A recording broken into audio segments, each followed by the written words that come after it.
everyone. Welcome back to another edition of Ty Talks. My name is Ty Cole, the Director of Development and Alumni Relations at Penn State Shenango. This newsletter will be coming out to you in June, so I hope everyone's enjoying the summer. And I'm very excited to be joined today by one of my closest friends, Carl Sizer. Carl is the CFO of Primary Health Network. He is our Alumni Society president. He is a Sharon City councilman. He is in the choir. Carl does it all. He's the treasurer of the Alumni Association. I'm so excited. Carl, how are you today? Good, Ty. Good. We had it's a beautiful weekend in the Shenango Valley. 3 beautiful days. So we're talking on a Sunday night at the end of a beautiful weekend. So it's good to see you. Good to be with you. Yeah, thanks for joining. We'll get right into it here. Carl, can you tell us, a little bit of background of like why you picked Penn State and how you ended up back in the Shenango Valley? Yeah, my dad is a 1975 grad of the Shenango campus. So he's been a lifelong Penn Stater. I started my fandom as a Penn State kid. As soon as I could walk, I was wearing Penn State stuff. We would go to blue-white games growing up. So, really, when it came time to look at colleges, I really only looked at Penn State campuses. I looked at Penn State Barron and University Park, and Penn State was really the only place I saw myself going, just because I feel like I'd been a part of the Penn State family really all my life. Right. So, and obviously, outside of the football and sports, it obviously is a place to get a great education. Right. Carl, how excited are you for full capacity at Beaver Stadium? Yeah, I felt like I was missing a little bit of part of me last fall, not being able to get up there. So if I'll be at every game I can get to. Yeah.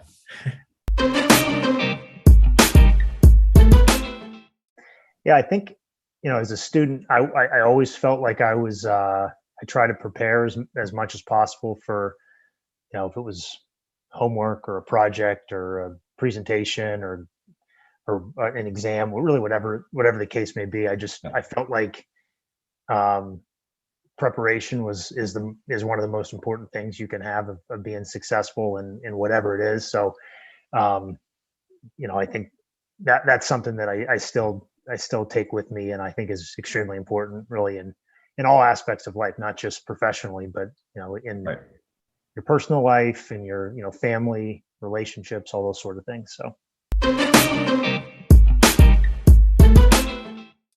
My junior year, you said I was involved in choir. Now I was involved in choirs at Penn State Barron, and my junior year, our director was invited to conduct a concert at Carnegie Hall in New York. Yeah.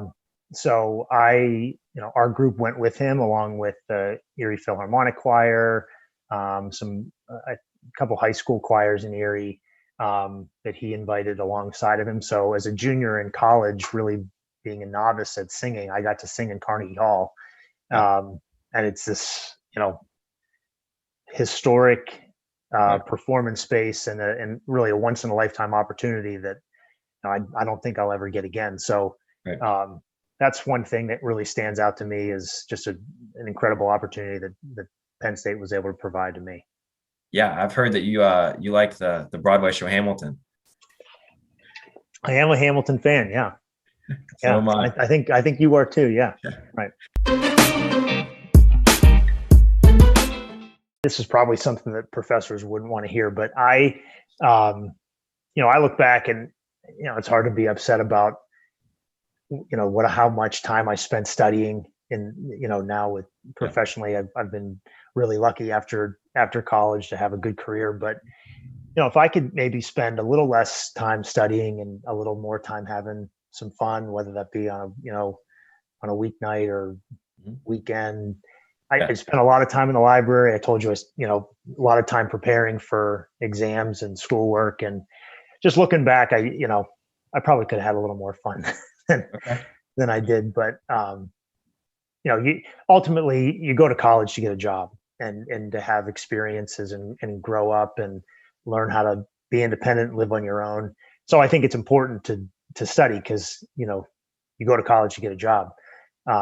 But there's a balance there. I probably could have done a little bit better job at. Yeah. What's your favorite bar in State College?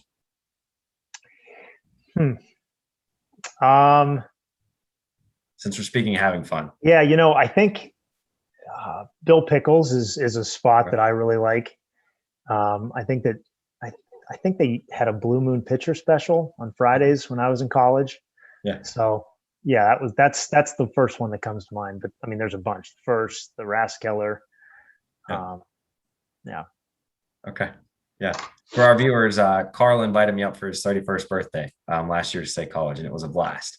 Yeah, We had a good time. But shifting gears now to current, in our alumni society, you are the president, right? And your term's ending here shortly, which is, you've been astounding. We can't thank you enough for all you do. But how did you get involved with the Alumni Society? And can you give us a little brief summary of what we do in the Shenango Valley?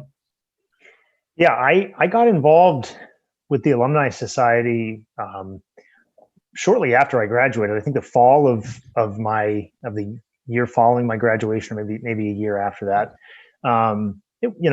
As with many Penn State connections, it comes down to relationships.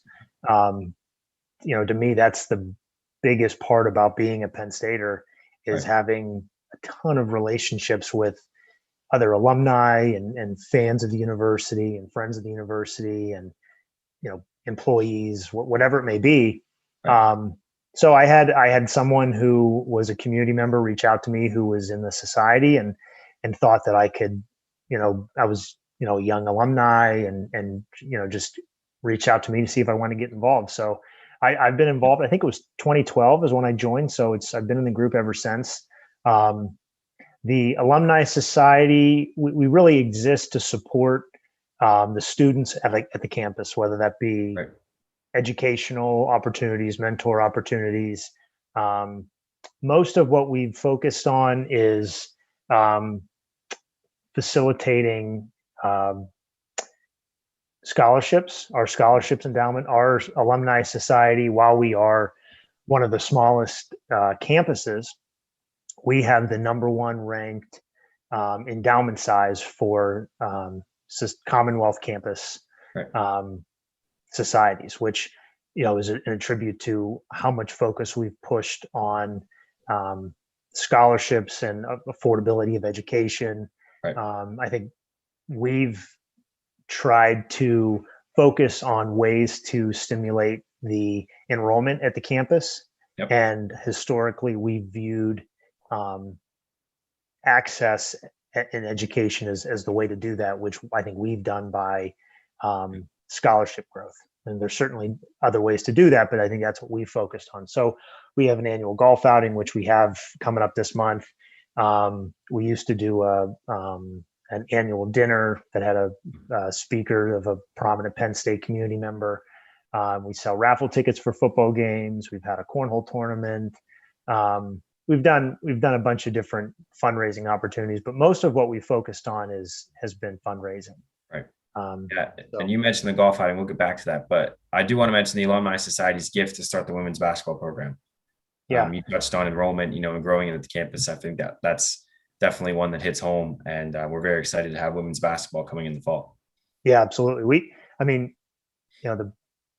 One of the biggest ways that we've been able to, I think, contribute to enrollment growth over the past few years is the rollout of a renewed athletics program, which took probably, 10 to 15 year hiatus from the campus. And we brought that back within the last 5 years. And those growth in student athlete numbers has really contributed to growth in campus enrollment. The Alumni Society 2 years ago made a $20,000 pledge to jumpstart the women's basketball program at Shenango. And we made that pledge in late 2019, early 2020. For $20,000. Yeah. And then, the pandemic hits. So, we're looking to raise some money for the golf outing and be able to fill out that pledge. Yeah. Let's get right into the golf outing. Sure. You want to go? Or you want me to go? You can kick it off and give it a little intro. Sure. Yeah. So like Carl said, we have a golf outing every year, and last year we didn't have one. So I didn't get to see it. I've heard so many stories and so many great things, but it's June 19th. Shotgun start is at 9. Am I correct? 9 a.m. Parking starts at 9. Sam Bernstein's wife, Pam, just secured Dunkin' Donuts. There will be donuts there. I know Sam's pretty pumped about that, but I'll let you talk about the rest. Yeah, we've been fortunate to have a ton of community support over the last. I think I've been chairing the golf outing for the last 3 years. I think this will be my 4th year. We're lucky to have a ton of community support with sponsorships. Yeah. We've also generally had almost a full field. We've normally had more than 30 teams, which is Right. Pretty remarkable because a lot of outings they're not able to have those numbers.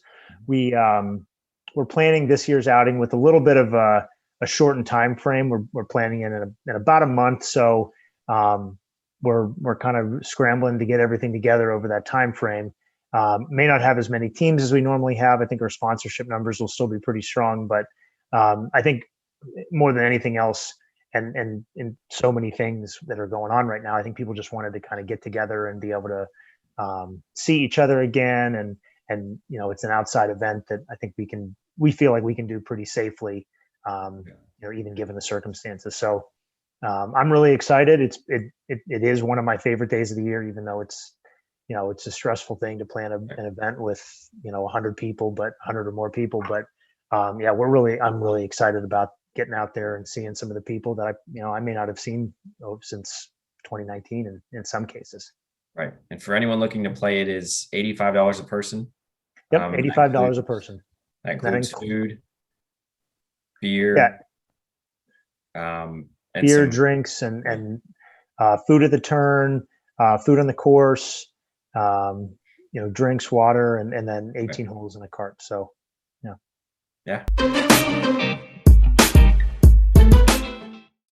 I think I tend to just give unrestricted gifts to the Shenango when I give. I think Giving Tuesday is a really cool day for the university. I normally support the choirs of Penn State Barron. I normally support the Blue Band Fund. The Heart of Shenango is a fund on the campus that funds student projects. I think you probably can talk a little bit more about that, but yeah, I think I try to contribute to different funds on Giving Tuesday to kind of spread the wealth there. Also, being a member of the Blue and White Society, which is kind of the student arm of the Alumni Association. The campaign on Giving Tuesday typically funds Blue and White Society memberships for students that can't afford it. So I think that's a good opportunity to give as well. Yeah. And you mentioned the Blue White Society Alumni Association. How has your time in the past year as a treasurer been? Our friend up at University Park, Paul Clifford, how's he treating you? Paul's doing good. Paul's, I'm lucky to have regular meetings with Paul and Gail Dorachko and the staff of the Alumni Association. We're, as alumni, I think we're lucky to have a great set of alumni staff that support the Alumni Association, where we couldn't do what we do without them. Right.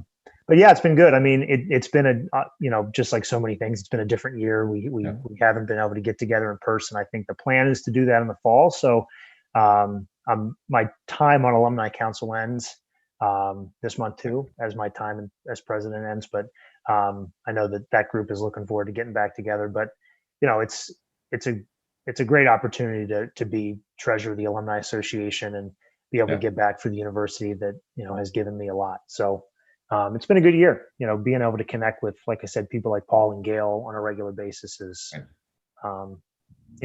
it's good to give back, but it's also good professionally. I mean, you get to interact with people that you wouldn't normally, and bounce ideas off each other and learn and grow. So it's been great. Oh, Alumni Swirl. No question. No question. I think I saw they did like the bracket challenge with the ice cream. Yep. I think Death by Chocolate won. That's my favorite. Okay. I was really surprised by that. I have to be honest with you. But yeah, Alumni Swirl for sure. Get involved. I mean, we have a couple open seats on our board. It's a board of 25 people. We've been lucky. We actually have a lot of young members, which I think is good.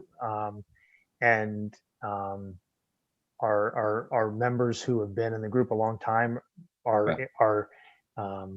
they want young members. You know, they're not offended that they have to step aside for a seat for a younger person just to kind of grow the group. So yeah, get involved and come out and support the outing, and yeah, come see us. We're excited to get back out and face to face and raise some money for women's basketball. So Right.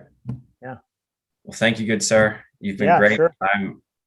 Can't thank you enough for all you've done for the society and the campus. Carl was also the graduation speaker this year. So seriously, you're the man. You're one of my best friends, and I thank you for everything. Okay.